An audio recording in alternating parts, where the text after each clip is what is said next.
ההבדל בין להימנע ולהדחיק לבין לבחור על מה אני מוציא את האנרגיה.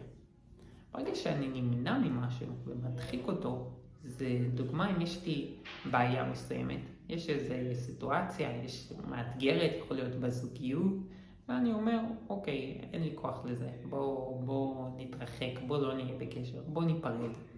ואז זה בעצם, אני נמנעתי מהמצב, עזבו אותי בשקט. ברגע שאני אומר, אוקיי, יכול להיות אני בקשר עכשיו, ואני רואה שאין באמת יותר מדי חיבור. אני רואה שאנחנו הולכים למקומות שונים, ואני לא רוצה להמשיך להוציא אנרגיה על הקשר הזה, כי הוא לא בהכרח מיטיב איתי. זה לא בהכרח לאן שאני רוצה ללכת. וחבל על הזמן והאנרגיה, חבל על שנינו, זה בעצם לא טוב לא איתי ולא עם הצד השני. זה